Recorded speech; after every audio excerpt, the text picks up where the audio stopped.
Let me tell you of the days of high adventure.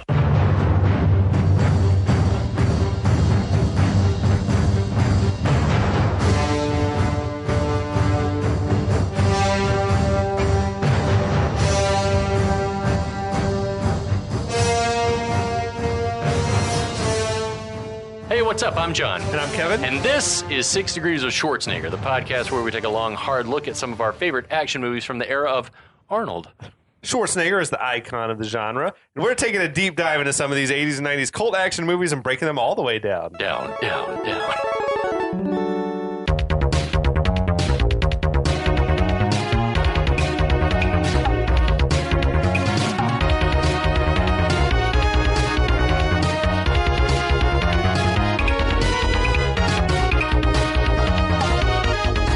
What is up, everyone? Oh my God. Welcome. We're near the end. My brain is fried. Welcome to the exciting conclusion of our conclusion of a series of the conclusion of the movie Street Fighter. This episode is brought to you by whiskey. We are super thrilled to have our good friend Andrew here with us in person. Hey, and I just want to say thank you guys so much for having me. Oh, dude. I love being on the podcast. I love listening to the podcast. Hanging out with you guys is fun, whether I'm here or not. We're going to do it again for sure, because there's just endless selection of movies. Yeah, and this movie is stupid, which is right up my alley. You tell us the next one you want to do, and we'll do it. Set it up. Yeah, man. Set it up. So yeah, this is the last part in our series. It's been a wild ride, as I'm sure the making of this movie was. Oh, fuck. I don't even know. How do you tell anyone what we've covered, the ground we've covered? I'm going to try to do the barest of bones recap. Basically, you got there's some sort of international conflict between M. Bison's evil army and the Mark Bison and the Marion Bison, Martellus Bison, and you got the good guys, the Allied nations led by Colonel Guile. So basically, it's just Bison's taking some hostages. Guile and other assorted good guys, Ken and Ryu, Chun-Li and her camera crew, want to come in and rescue them and defeat Bison, and that's all that fucking matters. Yeah, Guile has staged some sort of terrible plan to He wanted to distract by sending the main force of the AN army, and then he was going to sneak in, but then they got there first, and the army hasn't landed yet. It's none of that made sense. It's all, the plan that he laid out is not the plan that's happened, but basically there's a full-on war going on right now. There's a few good guys inside the base, more good guys outside the base, and there's fighting happening everywhere. Yeah, I think the only other thing worth mentioning is that Blanca and Dhalsim are in the dungeon where Dhalsim is convinced Guile not to kill Blanca because the monster. He's got the mind of a child and doesn't know right from wrong, and that Ken and Ryu have parted on bad blood because Ken's not honorable and Ryu is. If you were interested, Dhalsim's lost all his hair, and none of this stuff happens. That hasn't happened yet. We haven't seen him bald yet. It's true. Oh, okay. We haven't seen him bald. He shows up next time we see him. I think he's bald. All right. Which doesn't make any sense. What the fuck just happened? Never mind then. Do you It think doesn't it was matter. None of this happens in the video. We'll talk about it later. Well, the thing but that is it the mutagens? Well, yeah, it was that. Is that he was supposed to have been driven mad. They wanted him to be mad scientist, and the effects of the mutagen had caused him to pull out his own hair. It should have been patchy then. It should not have been just and bloody. You'd think. Or what if it was just the mutagen made your hair fall out? Yeah, that makes more sense. That's what I assumed. I guess it's said, Nair. The guy said he basically all he said and it didn't get patched that way together in the final product, obviously. Yeah, but that he essentially he was asking himself these questions as an actor, but then he sort of took stock and looked around him and said, "You know what? I'm gonna shut up and enjoy the Die Hard. I'm gonna do what they tell me to do." So Thank you again, Josh Wilkins, for giving me that phrase. That's right, baby. It's we never shot that hair pulling. Fuck it. The check is the same either way. That's right. Bison. So we pick up. We're down in the lab. Dhalsim's trying to stop Blanca from tearing guys apart. AN troops, meanwhile, have breached the compound. Honda and Zangief are still duking it out, flinging each other through walls and generally being just large people. In Bison's chamber, Guile climbs up on a catwalk, swings across to another catwalk, runs toward a door which opens to reveal, Jack Burton style, some Wincong folks, like armed bison troops who all like whip guns at him. How'd you do that? Yeah, he pulls out a tiny knife. Where'd you get that? See, and this seems to terrify the bison goons, who all start backing away. Guile thinks he's a badass and the goons are afraid of him. Yeah. But the shot pulls back and reveals a large force of AN troops and Cammy and T-Hawk behind him. I feel like Cammy is like the MVP for the AN forces. Big time. Honestly, I think it's kind of great that like Cammy and Chun-Li are leading the charge. standouts of like the ones who seem to have their shit together. Way to go, Steve D'Souza. But like, I do like they're getting shit done while like the dudes are posturing and making speeches. Yeah, like literally contests. Van Damme doesn't realize that he's being made a caricature of himself at this moment. Like that he's ineffective. His balls are shrunk from roids and coke. Anyway, Cammy says that the enemy's been pushed back, but there are skirmishes on every level. Oh, and there's no sign of Bison. Guile says he's probably hiding. Suddenly, Bison pops up on the video array screens asking why he should hide and what does he have to fear from Guile and worker ants, quote, who scurry about with pitiful weapons afraid of the purity of unarmed combat. Except that he's hiding. Right, exactly. So Guile tells... while he's walking and talking, the camera's panning. Come out from behind the curtain, wizard. Someone is working that camera. Yeah. Like someone is behind the camera in the chaos. Yeah. Like, you keep that camera focused on me. That's your job, soldier. Oh my God. It's insane. Yeah, Guile tells him to come out and throw down. Bison swings across to the catwalk himself. While taking his shirt off, Guile asks, "Are you man enough to fight with me?" To which Bison replies, "Anyone who opposes me would be destroyed." There we go. Now we're talking. We get a catchphrase. We get both those. Those are both fighters' those are catchphrases. both their victory lines. I love that. I do too. This is what we want. Yeah. There hasn't been any street fighting in the whole fucking movie yet. No. We are just now getting down to the street fighting. It's not a street fight. It's a no, temple it's not. fight. It's catwalk fight. Yeah. None of the good guys seem to think that Guile can beat Bison for some reason, but Guile's like, I got this, and you should get the hostages. No, T-Hawk. This is what we both want. Yeah, I love all that. This is how wars are settled. And FDR kicked Hitler's ass. Mano a mano. Let's go. So yeah, so and he says Hirohito. Yeah, exactly. So Guile says, if I'm not done with Bison in 15 minutes, the pizza's free. To evac without me. Guile and Bison both order all of their drones out of the room. I don't even know what's happening right now. It's almost like whoever wins this fight will just say that's the winner of the war. They really could have saved everyone a whole lot of trouble had they just been like, all right, well, this is going to be a David and Goliath situation. You, the Philistines, and we, the Israelites, will just fight in this circle, and then whoever wins we'll do trial wins by the combat. war. Yeah, man. Yeah. Bison says Guile's made him a happy man. Guile says he's going to make him a dead man. Guile lands the first punch, and we get the first JCVD muscle porn of the whole movie with that close-up of his bicep with Old Glory on it. That was the first moment that I realized that, like, holy shit, this Guile is supposed to be American? Right. Like, I mean, I know Guile in the game is American, but like, I just figured in the course of this film, why the fuck are we pretending like Guile is American? The same I reason. just don't even understand why. Yeah. Like, We've why repurposed would you? everyone else's That's nationality. fucking weird. Yeah. Why not just make him another nationality then? Like, because he's clearly not American. Well, the UN is. I mean, the UN is in New York, but I assume that like a NATO type force is in Europe. Yeah, it is. They could be Belgian or French or any fucking shit. Anything but American. Yeah, it doesn't make any sense. It's the same reason Frank Dukes is, quote, American. His family repatriated to California to be wine growers. And Kurt Sloan. Or no, is it Kurt Sloan? No, it's Frank Dukes. No, but who's Kickboxer? Oh, yeah, that's Kurt Sloan. Mm-hmm. But you're American. What? What? No, he's not. What the fuck is the matter with Since you? when? Where's your brother's accent? But he was raised in Europe. Yeah, but no one would hear him speak and say, "Oh, you're clearly American." Yeah. Okay. So elsewhere, the leader of the main AN force, what's his name again? Sawada. This is the Japanese. We've entered the Japanese language portion of the film. Yeah. Sawada's kicking ass when another AN soldier interrupts and lets him know that they've tapped into the enemy security system. When the system comes online, it's video of Zangief and E Honda wrestling in the model of Bisonopolis, complete with Godzilla sound effects. More computer programming. Yeah. This is Sawada's big moment. Consists of watching a security monitor. Befuddled. Like this is his fun of Japanese cinema. This is the end of his story arc. Is I'm gonna now watch Honda and Zangief fight. I don't care for this because it's not sumo wrestling. It's not grappling. It's not wrestling. In like Russian wrestling, They're like just a pushing Russian. each other. It's a Godzilla movie. It's just like arms waving. But like these are two legitimate trained fighters theoretically. Yes. And they just kind of make them into fat jokes, and I don't care for this. I agree.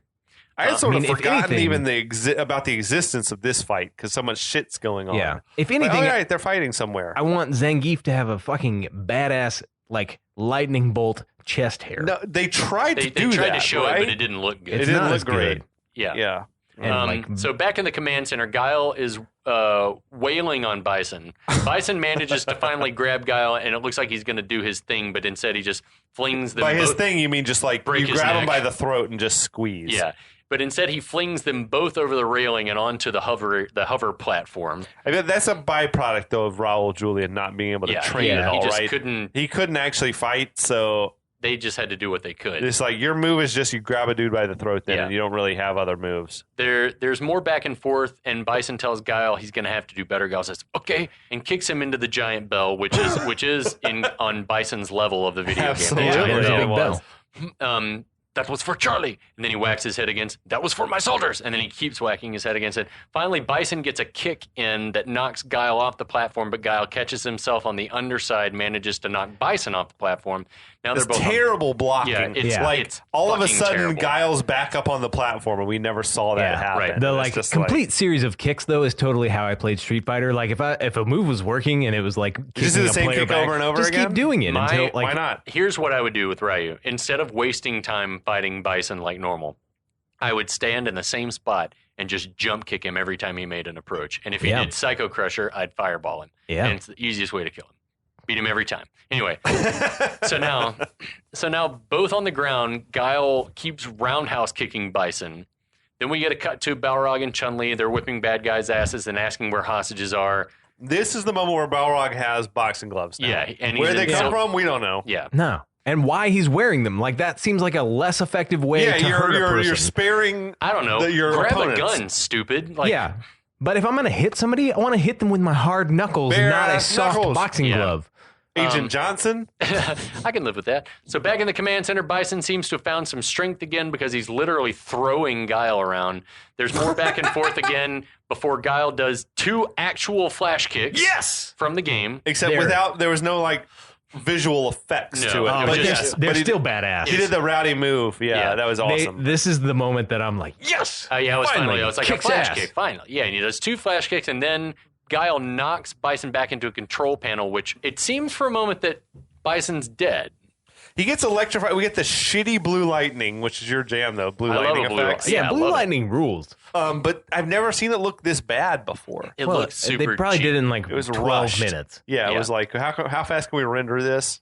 Guile finds a small video communication device. No, he had taken off his like harness when he was getting ready to fight. So, but what the fuck is this thing? I don't. That's what I'm saying. It looks like an RC controller with a screen built into it. That was like a Game Gear. It seems or pretty something. reckless to like FaceTime in the middle of a fight.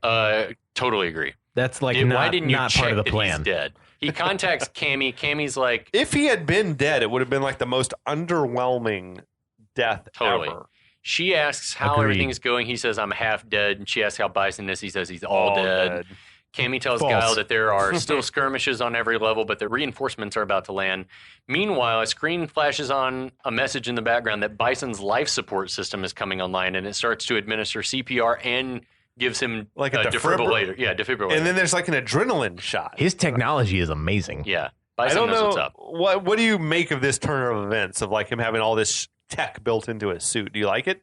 It makes me wish that they had made more out of him being cybernetic from the beginning. Yeah. Okay. I wish that he had been like robot down, like a General Grievous type situation. Or Darth Vader or whatever. Or a Darth Vader. Like that would have made more sense to me as to why he's so strong, why he's so capable. And they could have done it with sound effects. Like when he lifts people, if they'd made like some noises and stuff like that. Like his suit is like an exoskeleton or something. Biff from the future. Or like Biff from the future. He's had like implants. Yeah, anything like that would have been Biff great. plants. Anyway, Biff plants. So while Guile's talking, Bison rises in the background. Guile turns around and is absolutely dumbfounded.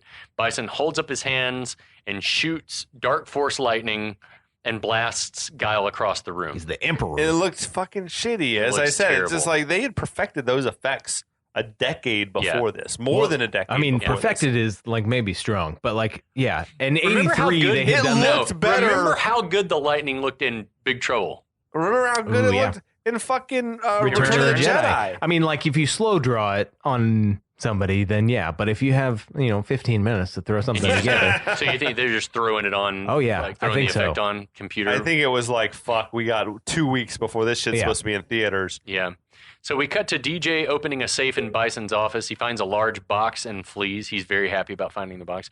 Just Yeah, then, why would he? I guess it stands to reason that there's valuables inside, but like, why not look in the box before you run out of there? I don't know. Fuck it. Yeah, just then Ken runs in, apparently also looking for the safe. So Ken doesn't find anything, but he's like, there must be something. So he finds a golden Buddha statue, Which seems valuable as fuck if it's gold. I read something that it was supposed to resemble a statue in the game, and I think it's the statue in Bison's level that you can break when you're fighting. Oh, like on the sides, I but those think- were tall. Yeah, but I think it's supposed to be like a miniature there were version of weird Oh. touches, like earlier when they were in Sagat's lair and he had like the reclined Buddha, them. Yeah. except that it's like turned into a really busty woman, like see, just that- gigantic Yeah. tits on the thing. Busty Buddha's cool. Busty wasn't in the Buddha. game. Put that on your band name list. Yeah. Busty Buddha. La la la la la la la la. If it was a gold statue, it'd be prohibitively heavy. Right. Right. So then he finds a computer that he can punch through like video feeds, He's looking for a proficient way at out. this operating system. It's so It's stupid. like touchscreen shit. Yeah. yeah. He sees different live video feeds of fighting inside the compound. Then he pauses when he sees Ryu walking into a room where Vega and Sagat are about to get the drop on him. And he just grabs a little CB, thinking like, I guess I just talk into this and he'll hear me. So stupid. This is so hang a Yui, amigo. Like this is the this is the worst line of the movie. He tries to warn Ryu to no avail. In the locker room, Vega gets the drop, indeed, on Ryu and cuts him with his claw. The continuity was a nightmare in this. This Yeah, whole it's part like is a disaster. this whole Ryu thing's had his hurt. gi on fully, and then they cut to a close up of like he's got his gi open, no belt on, with the claw slashing Tits his out. like abdomen, Tits out. tits out, and it's just like, I mean, there was like some sort of story about the second unit, and like they were so far behind that they're like, second unit, go shoot some of the fight shit. But then when D'Souza saw how it had come out, he was like, oh my God, this is unusable. So he went back to reshoot That the fight shit. sucks. So I think they shot it like 2 or 3 different times. And That's then they brutal. tried to, the poor editors, those 5 poor bastards, are trying to splice it all together in a way that makes sense. Were they all editing at the same time, or was it 5 in sequence? You know what? That's a great call. If they were so up against it about the release date, maybe they did have like, you take the first 15 minutes, you take the second 15 minutes. Yeah. Like, we're I so don't know- far behind, we got to get this shit edited in a jiffy. I don't know how that works. If you have like a single person, or if you have like in In sequence. a perfect world, In you'd a have perfect a, world, just a you'd have- one person person. with the director in the room with them, And they go telling through. them, I like this take, I like that take, add a frame, lose a frame. Yeah. Interesting.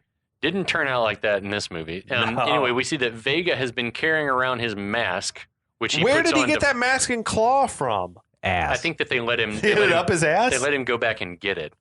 Do you think he must add another, right? He must add duplicates or something. He had- multiples? He had him hidden all over. He had a 'Cause, I bamboo mean, I assume he claw got- in the prison. That's true. He got busted in the cage fight, so I assume he lost that one when the He forces probably- ran. my- But he probably my had guess- another one somewhere. He probably just said, "Hey, Bison, I got Maybe- this thing, right? I got a claw and a mask. Could I get some replacements?" And Bison's like, "Yeah, Maybe no he had him at problem." like that thieves market or whatever. Yeah, he had in the another. thieves' den. Yeah, he bought some more. So he puts on his mask to fight Ryu, asking in a disembodied voice that clearly doesn't belong to that guy. Yeah. Where were we? Poor Vega. I feel bad for that Ryu- dude. Yeah, I do too. He never got to say a line That's of what I'm saying. Is dialogue. he must have no on-screen. I thought prowess. for sure, oh, this dude must be like a real Spaniard or whatever he is. And like that dude's been in some other shit. He's always playing a Native American. I think he does. I think he's a Native American heritage. Tavares or Tavares Yeah, is his name. he's all over. He's all over. Like he still works and does shit. He's holding it together, dude. He looks better than me without a shirt on. Yeah, And he's so does probably- everyone else. Well, sorry, not for No, you. me- I meant for me- myself. no, I me too, though. apologize. He looks better than all of us. I want to make sure you're a handsome man, Kevin. No one's Oh, ever thanks, seen you. I babe. don't know. Thanks, dude.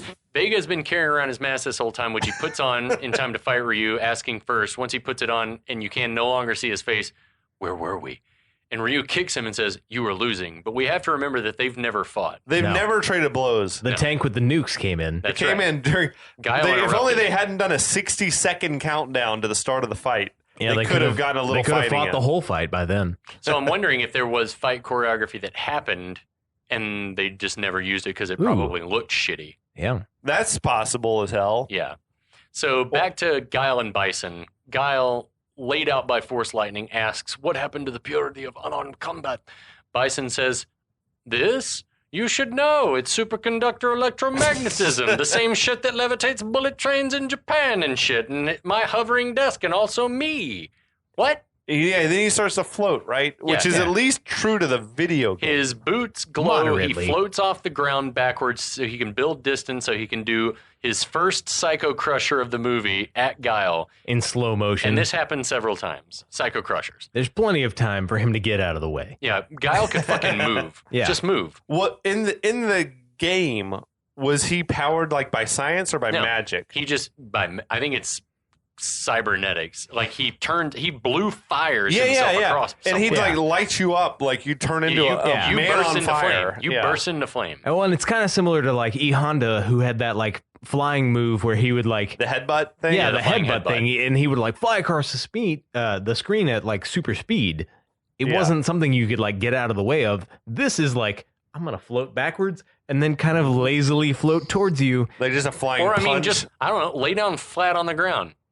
Just lay down. Yeah, exactly. So back in the locker room, while Vega and Ryu are fighting, Sagat joins the fray. This double team goes on for a while until out of nowhere, Ken sucker punches Sagat.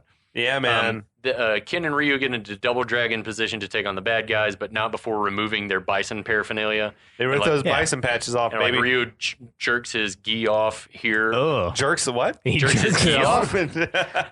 So I like, at least they did the service of putting Vega and Ryu against each other, because those two actually knew how to fight. Right. Yeah. And the other two clearly didn't have any training. Which is the opposite of what it should have been, though. Like Vega and Sagat and Ryu have beef. Yes, I can't for the life of me understand why Ryu and Sagat aren't fighting. That's the marquee matchup of the game.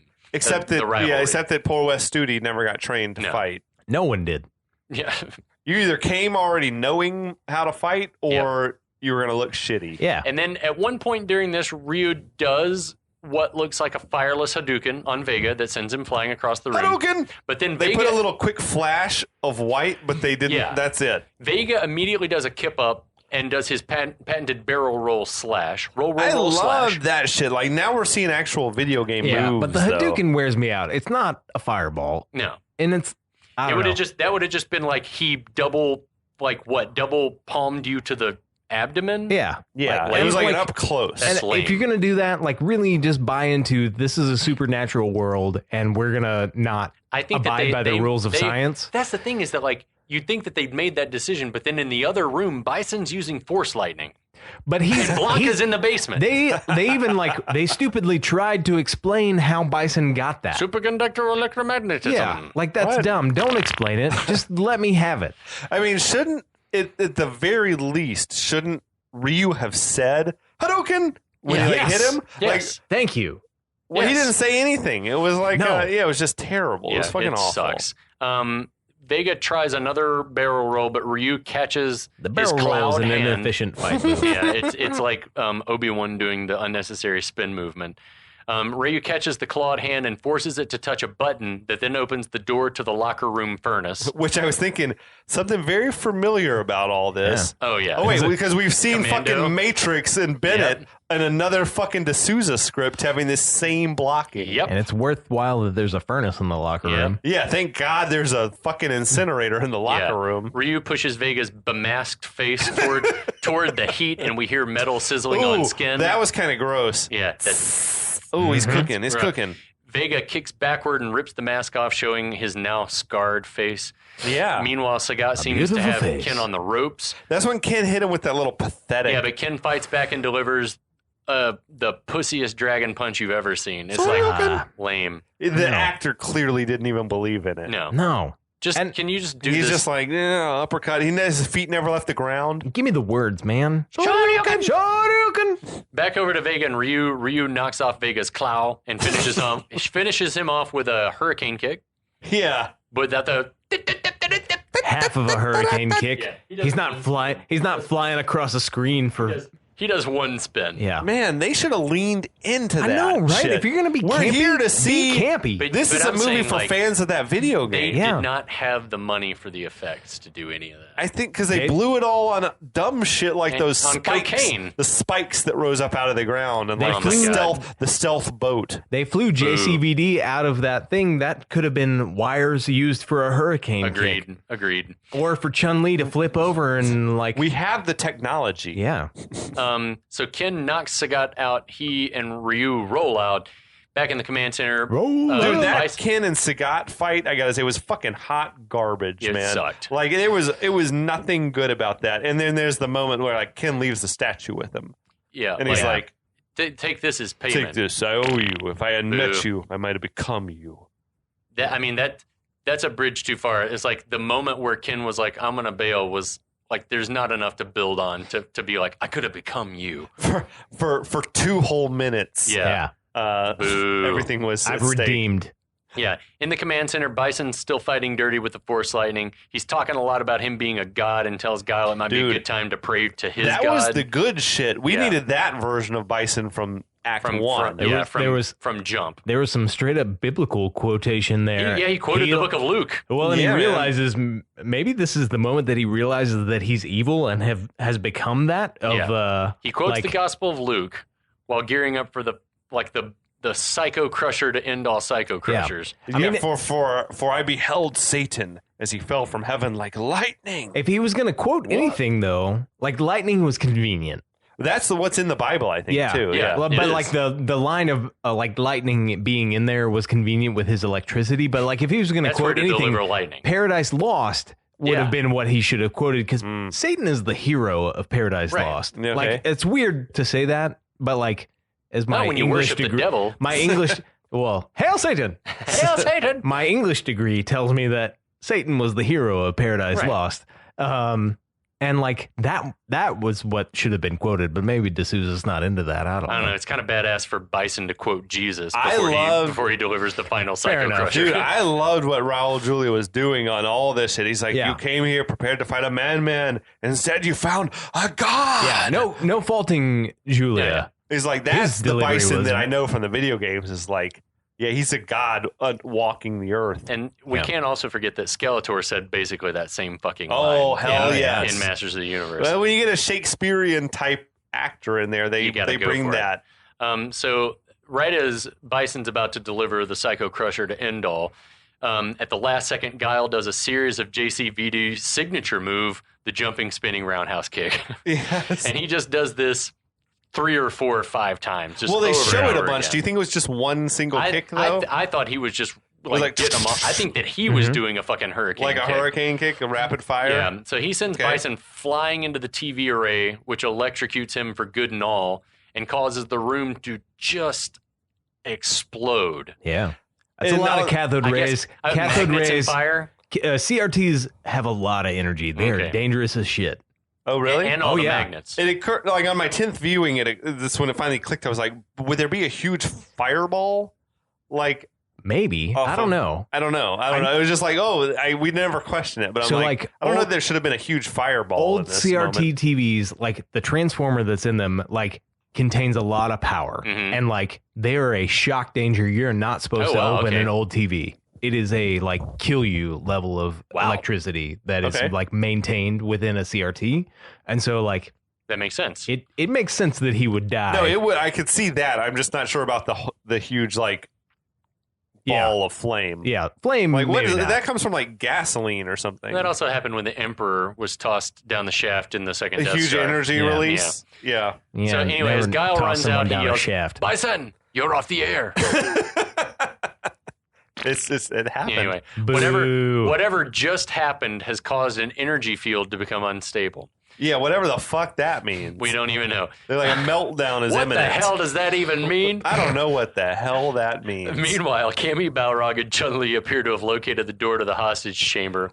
Balrog punches it open. Pit door. And they usher the hostages out. What the fuck? Like, Cammy was like, hold on, I can open this door. And he's like, no, step aside and just punches it. Fuck it. Like, that's way more likely to just fucking break it. I wish that he just never... yelled, America, and punched the thing. Fuck Yeah. So when the chamber door opens and the hostages come running out, you got fucking Chun-Li is emotional. Like, she's like wiping tears away. And it was like, that's a fucking weird moment. I think it's payoff to the whole, like she had mentioned earlier, like you were enslaving people in my village. I feel like that's an editing issue. Like, who knows what she was feeling? The actress? No, The I think there was probably a moment. lot more to her backstory that they might have shot or scripted and then got those scenes I feel like she was removed carrying before that. she filmed it. But I think there was meant to be this is your resolution to your story arc is you freed a bunch of people like your village never got free. You know what I mean? Yeah, absolutely. But they didn't earn that, and an editor needed to realize the editor or we D'Souza can't didn't have earn that. her wiping tears away. Yeah, I agree with that. So elsewhere, E Honda is unleashing the 100-hand slap on Zangief. Bitch smacking the shit out of him. The good guys run by, and Chun-Li's like, we have no time. We must go. Zangief notices DJ down the hall with the box from Bison's safe. Like quickly changing out of his clothes. And we hear the computer say that a superconductor field meltdown is happening. Nonsense. The computer's been programmed to say that. That message has been programmed There's to just play some lady in automatically. the basement that says things. Everyone needs to leave, though. Back with DJ and Zangief, DJ clarifies, hey, man, you know Bison's the bad guy, right? and that Are if we you're the smart, baddies? you're going to save your own ass. Zangief seems genuinely surprised by I love this. Zangief. He's like, why are you fighting for him if you know he's bad? He's like, because he paid me a freaking fortune, you moron. Yeah. You got paid? DJ says that he was getting paid, and Zangief's like, you got paid? Nice laugh, man. This dude, Andrew Brzezinski, had solid comedy.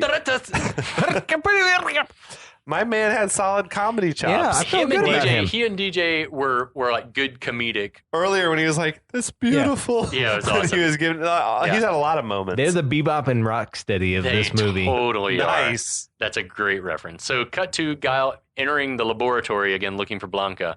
Meanwhile, the other good guys have almost led the hostages out of the compound, but the door starts to close as part of the meltdown protocol, I guess. That's when there was that weird, a little catty moment, like between Chun-Li and each other's hair. Cammy, and she's like, nice pigtails, really? Bitch. And it's like, that's weird. First of all, it's weird timing in the context of the movie. Yeah. Because, like, our lives are on the line. We need to get the fuck out. But it's also, like, it struck me as, like, being misogynist. Yeah. And, like, this is the first moment that it felt like they're being made to act, like, girly rather than just badasses. Agreed.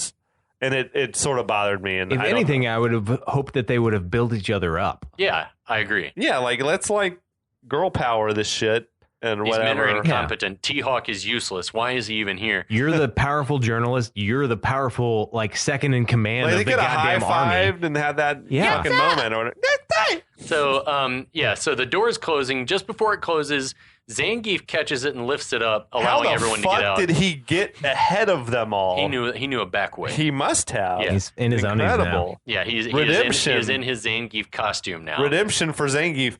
Absolutely. And This is his sloth love chunk moment. And he was down he was in his little skivvies, right? Yeah. And earlier he's like telling DJ, "Why are you out of uniform?" And it's like, dude, you're wearing like a fucking like Daisy Dukes or some cutoffs or some shit. So back inside, DJ is using secret ways out, but is caught by Sagat, he's like, I'm going that way too, brah.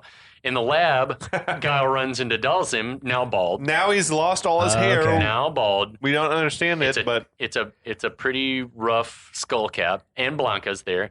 Guile's like, hey, we need to escape before the whole place explodes. Blanca's like, nah, man. I can't go back, not like this. Not like this. Yeah.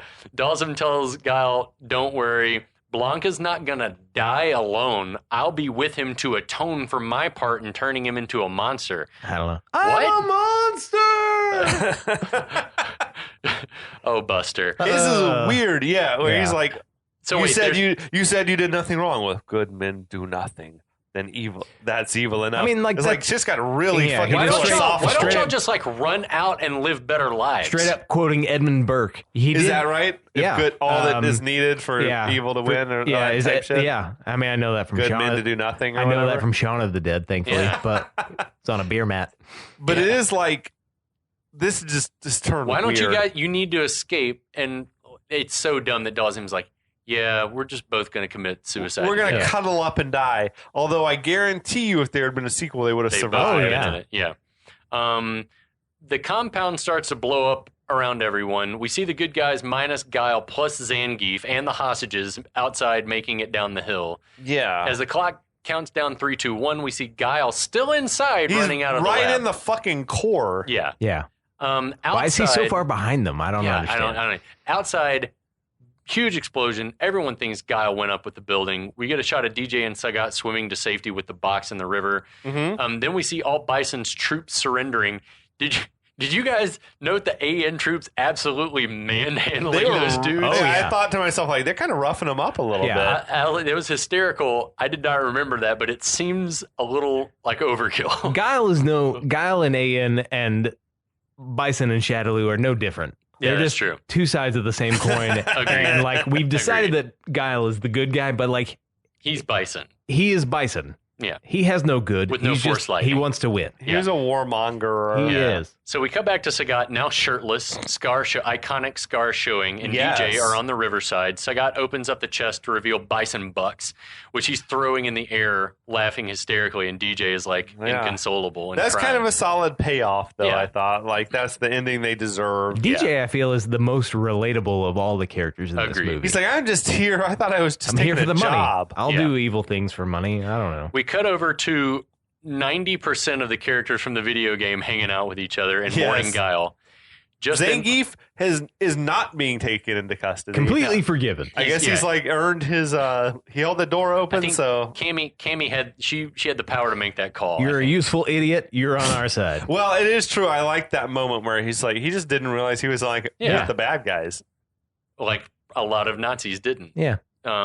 So just then we hear coughing from the smoke. Guile emerges from the carnage. Everyone is ecstatic that he's alive. Cammy starts crying. This is the moment I feel like you mentioned the other day. Where he's like touching her face, and I was like, are they banging? This like part very intimate. This part irritates me because he tells her to like take a note that I need a vacation or something along those lines. Take and I'm like, she is second in command, not your goddamn secretary. Right.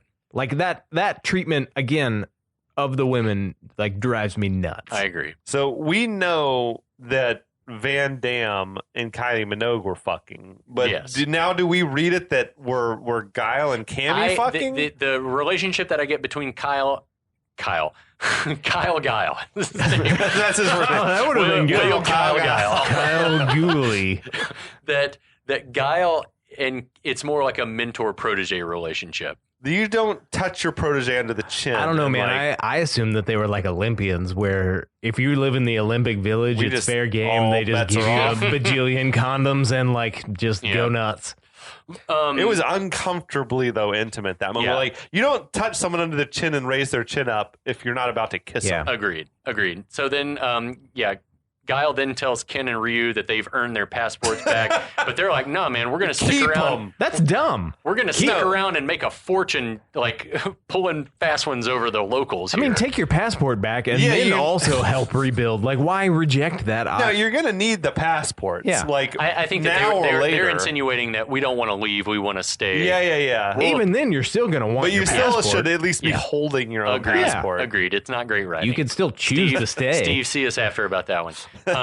Chun-Li then suggestively asks Guile for an interview, for an exclusive. He agrees on the perfect condition that she wear her Street Fighter costume. Which is like, everyone laughs at that sexual harassment. Yeah. Yeah, it's pretty fucked up. Wear that hot dress, babe. Only if you wear the clothes that your captor gave you to wear for sex. Suddenly, there are more explosions behind them, and as Bison's compound explodes for good and all, the whole merry band strike their respective Street Fighter win poses. It's way after that explosion, though. Yeah. And useless. Well, let's not forget that temple was, I think, described as like a wonder of the ancient world. That's and about it's right. going up, it's collapsing, and they're all just like, celebration. Yeah, punch. I loved the moment, but what the one weird one is Cammy Showing turning her her ass. back and flexing her ass to the camera, Yeah. which is Cammy's celebration move, but it's like, in this moment, it's just weird. Yeah. Guy combs his hair and everyone else is doing their thing and Chun-Li is jumping up in the air and we hear her laughter and then Cammy showing her ass. Guile doesn't have enough hair. Well, not in this one. Not No, in he this didn't movie, have the no. huge flat top. Nah. And that is the end of this movie. Yeah, man. Wait. But wait. There's some extra at the end. There's a lot of There's extra. a post-credits. Yeah. There's, first off, we should say, then the credits pop up and it's for Raul via con Dios. Right. Which, like, respect. That's some heavy shit. Yeah, he passed away a couple months before the movie released. There's bizarre, throughout the credits, like, Good Morning Vietnam type PA announcements that are borderline offensive. Yeah. Some of them, It like seems- sexist and whatever. It seems like they wanted like a RoboCop type, like Yeah. cynicism with the TV and media type thing, but they didn't succeed. It's like satire. It was not but successful. Agreed. And then, there's then the... Man, the would this movie have post- been better if Verhoeven had directed it? Hell yeah. Hell, that would have been incredible. It would also have been violent as It would have shit. been That awesome. would have been amazing, though. Yeah. Yeah, dude. And then we had the post-credits scene with the wreckage of the control center or whatever, the control room, and Bison somehow has survived. Right. It's a straight up copy of Shredder popping out at the end of yeah, Men's the arm Carols. pops at up. the end of Masters of the Universe. And then, like, the computer menu pops up, like, what now? And it, like, selected world domination or whatever. So loading up for that sequel that I guess Capcom thought was, inevitable. Mm-hmm. Yep.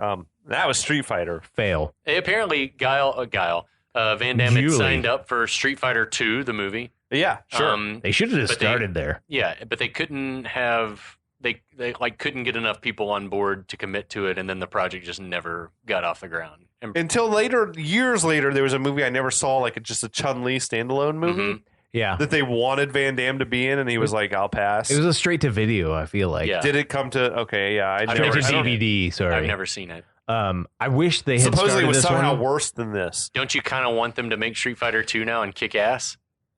I mean, I I want them do. to reboot Street Fighter. I Yeah, want that. I think they could do a really good Street Fighter movie if they just embrace what the video game is, which is fucking fighters from all over the Yeah. world coming together to kick fucking ass. Yeah. Make it like Mortal Kombat, like what we were saying, and just do that, and it would be awesome.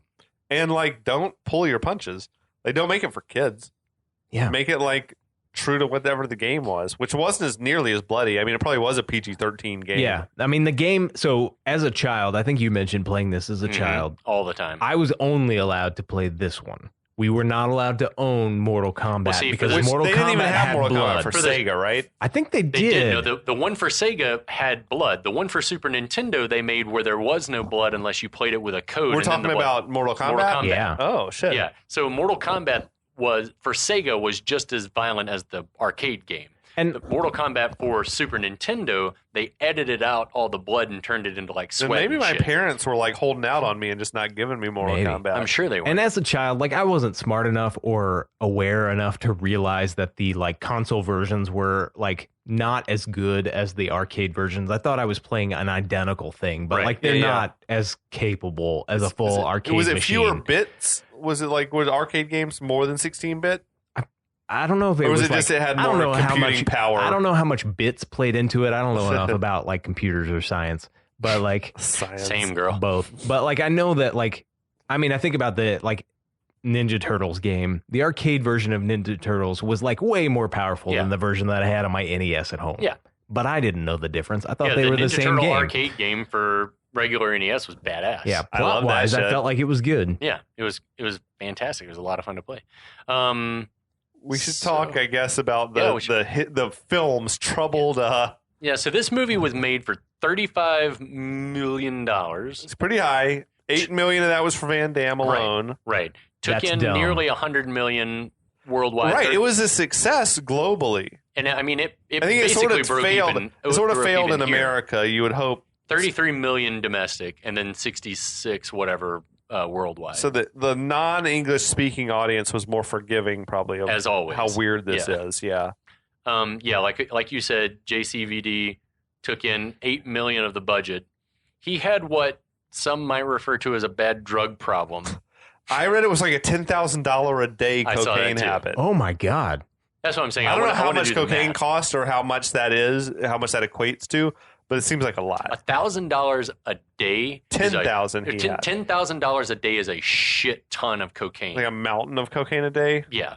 Okay. Like I would think a whole brick. Like it's amazing he's still alive. And it's amazing that he was able to fuck Kylie Minogue, I suppose. Like that he was had lead left in the pencil. He was in turbo mode. That's true. Turbo.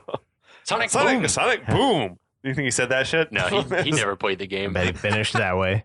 Yeah, and I read that he had turned down the role of Johnny Cage to do this instead, which released the next year. To me, that makes sense. Johnny Cage would have made more sense for him. I think. Was the character of Johnny Cage based on Van Damme?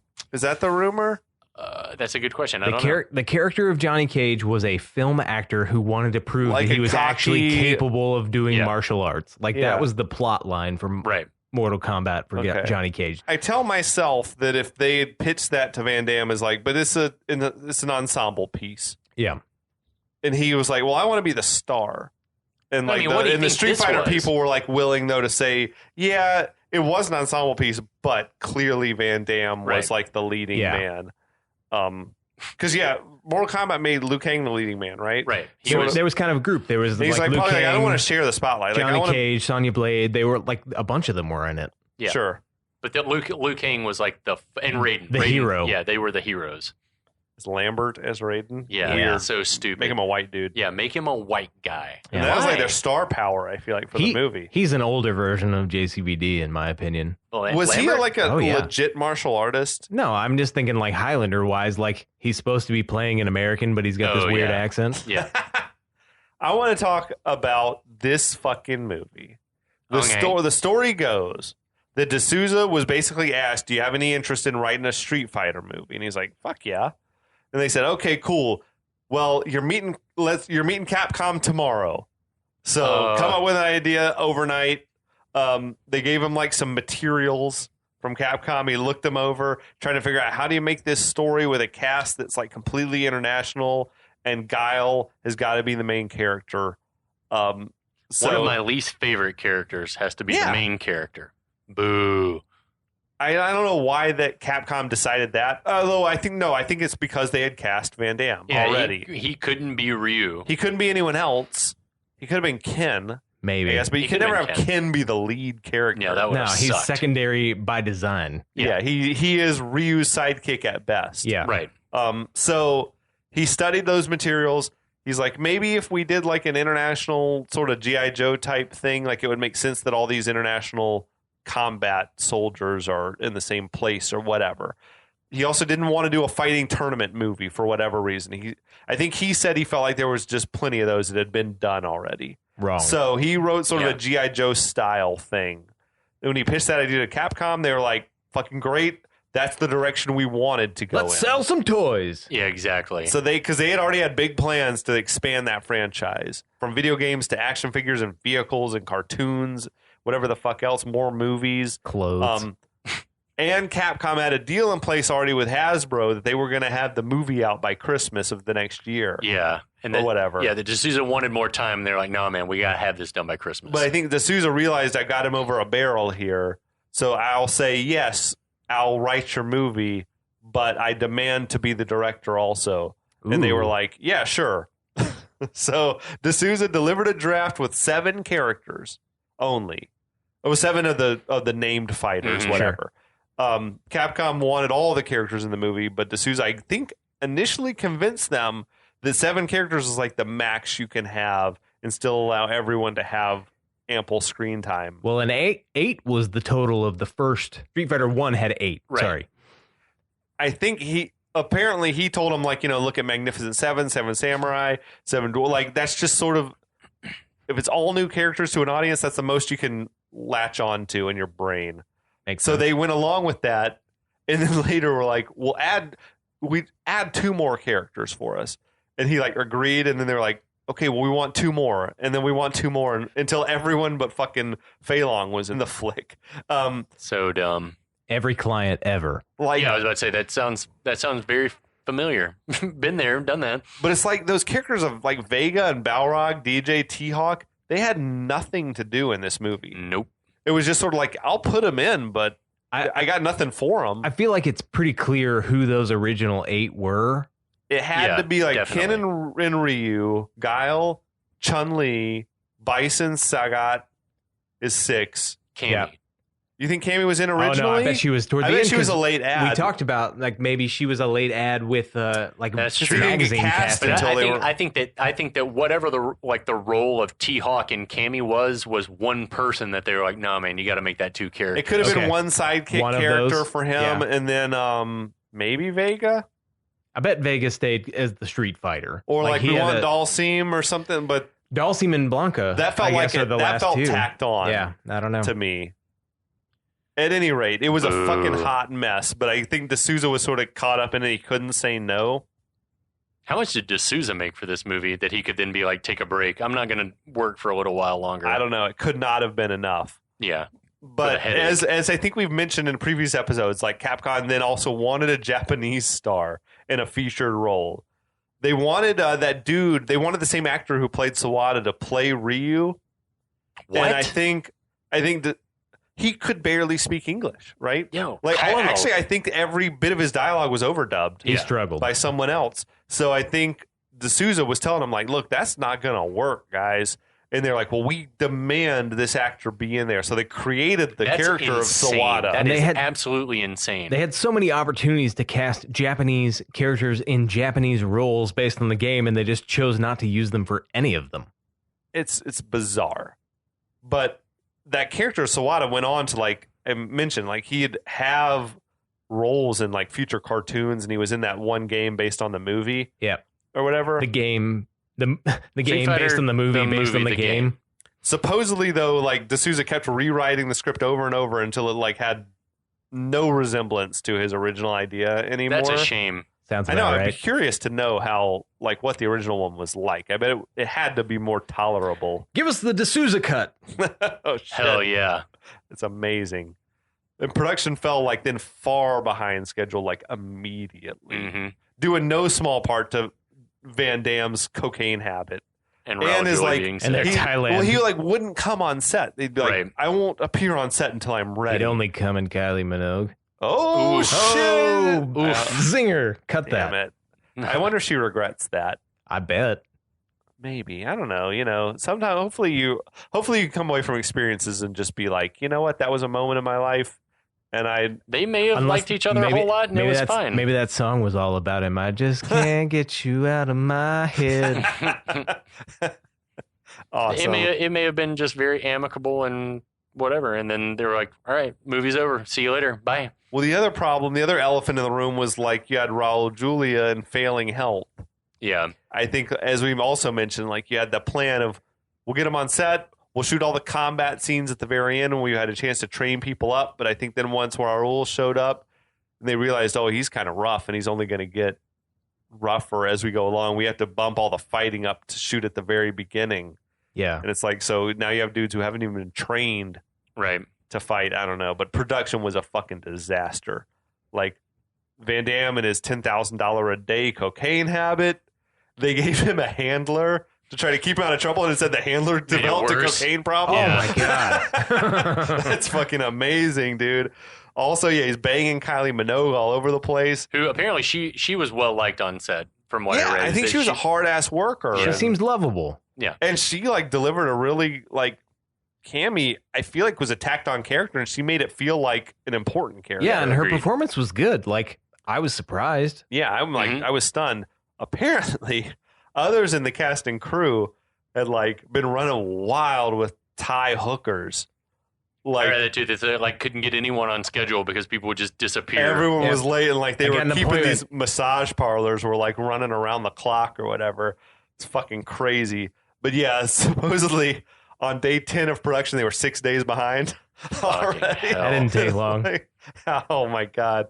So apparently, D'Souza's strategy was like, oh, if we're behind, I'll just fucking tear a page out of the script and we'll start shooting the next page and we'll fix the other. We'll do reshoots later. That's so crazy. To have a line or two to fix what needs fixing. That doesn't work. Also, I think we mentioned there were like power blackouts on the set in Thailand. Like the Thailand infrastructure was for shit. Right. The decision was made like, we got to this is gone off the rails. We got to move the whole production to Australia.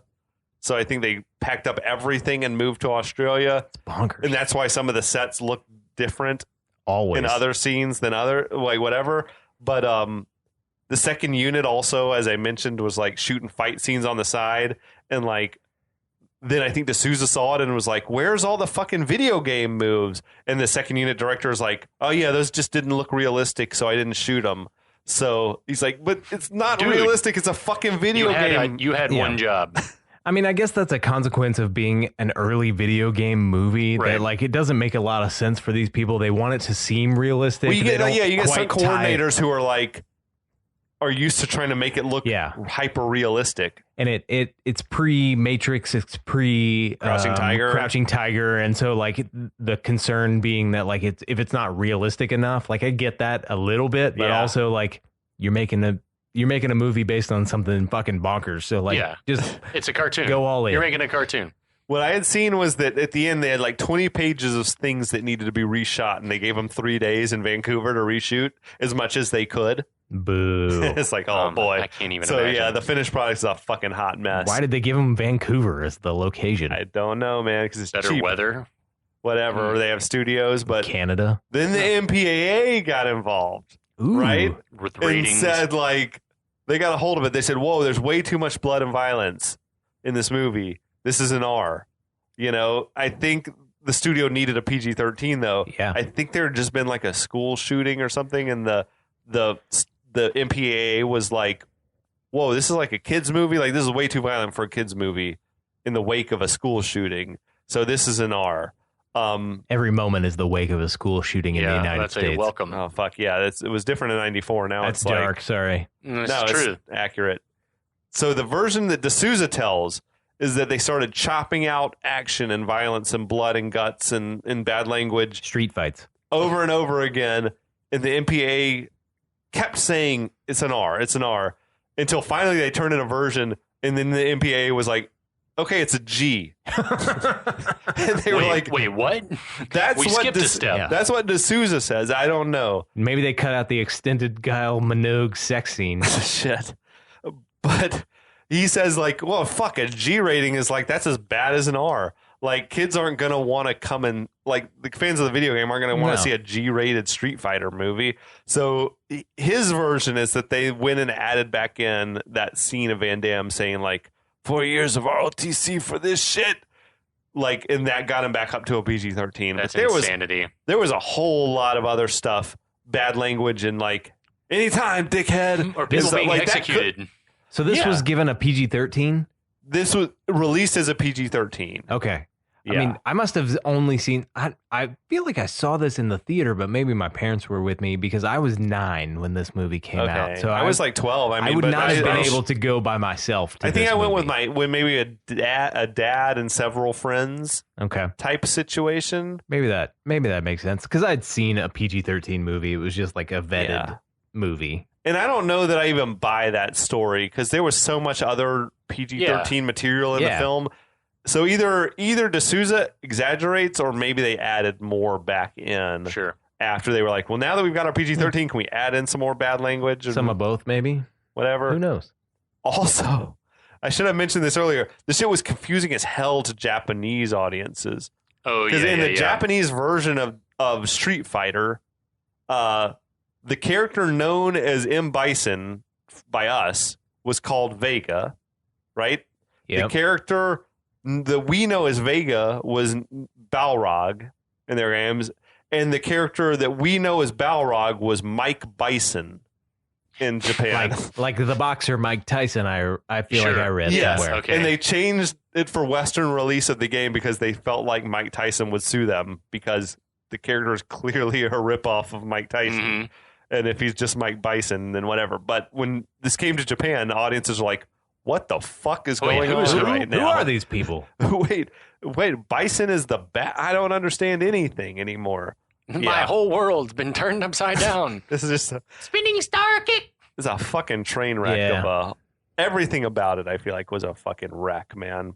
This movie wasn't produced by Canon is a miracle. It's so fun and good. This should have been the nail in Cannon's coffin. It should have been. Yeah, they probably viewed it as a success. Yeah, like, monetarily, we tripled our money. That's good enough. Action figures sold like hotcakes. It didn't spawn any sequels, which must have been because of all the fucking behind the scenes shit. I read that, like even D'Souza said that they left out the part in the theatrical release of Bison coming back. Oh, that wasn't on the theatrical release? Why? Because Julia was dead? And I bet. So they only added it for home video? I think so, yeah. Interesting. I didn't see that. I bet they made their money back in Street Fighter, the movie, the game alone. They did too. In merchandising? Or absolutely. fucking like fast food, whatever fast food franchise they were tied in with, they probably did fine. They probably did great. Yeah. You can't make another one without Raul Julia, but like... Unless you said, he was fucking horribly mangled in the explosion and everything like that. So now it's then put a different actor, or he's got a mask or whatever. Well, I remember Bison having like all white eyes, so like maybe it just like fucks with his face, and they've got another guy, and I don't know. A lot of times in the could have, I suppose, but I think it was just such a. If Van Damme was that much of a mess, on set, I could also see why they're just like, we're going to cut and run. We'll just do cartoons from now on, you guys. Absolutely, makes sense. You know, talk a second about 1994. Okay, number one worldwide. Lion King. Great.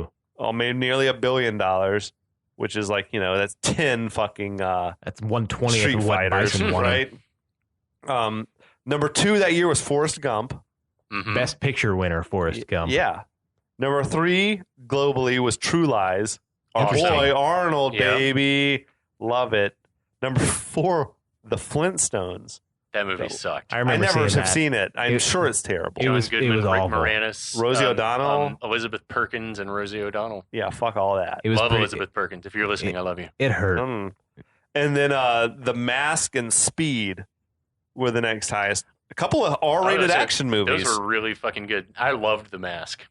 I thought it was okay. I think Ace Ventura also came out the year, but didn't make as much money. Well, and if you're talking about the year before, if you're talking about like, not judging based on money but quality, Pulp Fiction was in the top 10, which is incredible considering how little it cost. Right. The Shawshank Redemption is also that year. That made no money in the theaters. We're also in competition for Best Picture that year, and the Shawshank Redemption is the magnificent film. It is great. Everyone loves it.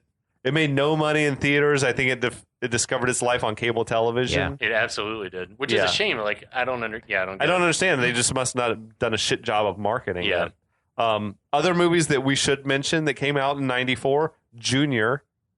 Ooh. Arnold, pregnant Arnold. Arnold got DeVito, 2 that year. Part 2. Yeah. The Specialist came out with Stallone, which I've never seen that one. I don't think I have either. Yeah. Time Cop also came out, I think, in the summer of that year. Yeah. Color of Night with Bruce Willis. It was kind of like an X-rated. I don't know. I think Willis's dick might have been in the movie. What? I've never seen it. I think it was like a film. It was like a noir type mystery thriller shit. Stargate. I like that movie. I loved the first rules. Stargate. Yeah, dude. Spader and Kurt Russell. Yeah. That was awesome. The flattest of flat tops. It was. Yeah, he has the flat top that Guile should have had. Absolutely. He could have been Guile. He would have been a good awesome He Guile. would have been an awesome Guile, and you make Van Damme like just a completely new character. Yeah.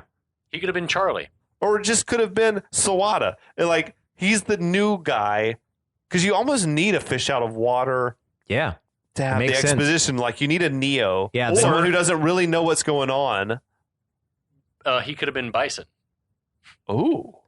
That was before I think you'd cast the A-lister as the villain days. But that would have been It would have been badass. interesting. Yeah. He could have done it. He and could- it would have made sense for Bison to be Give him European. dark hair Yeah. and everything. Yeah, that would have been kind of rad. And it would have been awesome to finally see Van Damme as a bad guy. Yeah. So do it again. And he do could've- Street Fighter again and make Van Damme Bison. Yeah. Ooh. I'm into it. Although I don't know if he's got the moves anymore. He doesn't need to. Doesn't He need just- to. It's all CG Psycho now. Crush. It's facts. Also, that came out that year. A couple more. Yeah, Pulp Fiction we mentioned. The Crow came out that year. I like nice. The Crow. And Clear and Present Danger, another action-ish movie, came out that year. I love those Jack Ryan movies. Yeah, man, they're good. That's like those hyper-realistic shit. It makes you nervous. It's like, shit, the warheads could go off. Yeah. But Clear and Present Danger was nice. Anyway, that's 94 in a nutshell. Street Fighter in How do we feel? excruciating detail. I feel like I've been hurricane kicked in the face. I'm exhausted. I am as well. I feel like I'm still waiting for a street fight to happen. Yeah. Well, there were approximately 2 fights, and then Chun-Li running all over the damn place. Like Yeah. yeah. Bison versus Guile, and then Ken sort and Ryu of versus Sagat that and double Vega. 2-on-2 fight. Chun-Li versus Bison in a perfect victory. Except and then for Zangief versus E Honda. yeah. Yeah, But it all happened in about 8 minutes of film. and only like 2 or 3 of those characters even knew any martial arts. And nothing on the street. No. No. Not one thing in a street. No cats. No elephants. Nothing Well, in we did front have of- an elephant, but not in the fight. None Nothing of in front of amazing elephant celebrations. Nothing in front of a market. No cars beat up. No. Yeah, they I feel like they missed the mark. I don't think they delivered what fans of the video game would have wanted to see. No. Agreed. But they, This is a war movie. but they gave us a movie worth coming back to. Yeah, that's I true. totally agree. If it had just been a remake of Bloodsport, then I don't know if we're talking about it. I don't know. Maybe we would be. I don't know. I think Andrew was right a couple of episodes ago that if this had been made ahead of Mortal Kombat, if they could have put their spin on this genre of the street fight movie, the tournament movie, and really gone after it like Mortal Kombat did, that people would have ate it up. And I think they would have gotten a couple sequels out of it.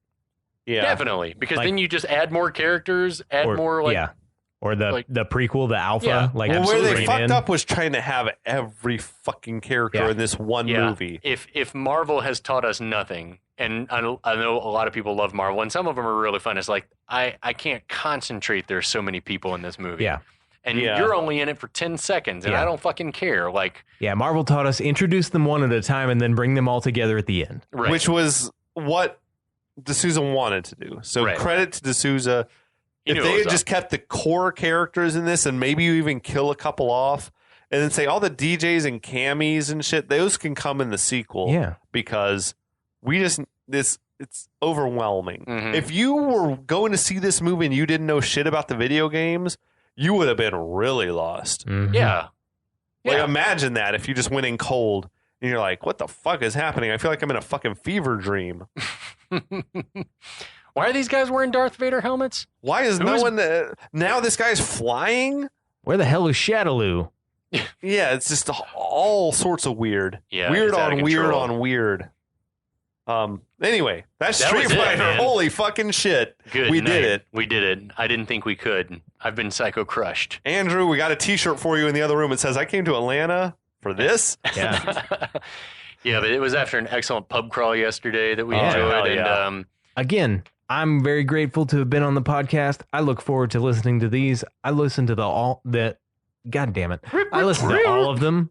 I've been the last I listened to was Passenger 57. That's the ones that are Yeah, this will be the airing at very this next time. thing coming out. So yeah, I mean, I love you. I love you both. Oh, brother, we love you too, man. That's why we do it's it a for good you, listen. buddy. Brian Yeah. Adams style. Hell yeah. Yeah. And we hope you guys are enjoying it. We hope you that your inner child is lashing out irrationally like ours is. As we've And done we these will movies. revisit. I want whatever we do next. I feel like we should touch on Schwarzenegger. we'll bring There's back plenty in the catalog. Yeah, we will return to the well. It's time. Yes. It's been too long. All right. So until then, we'll be back.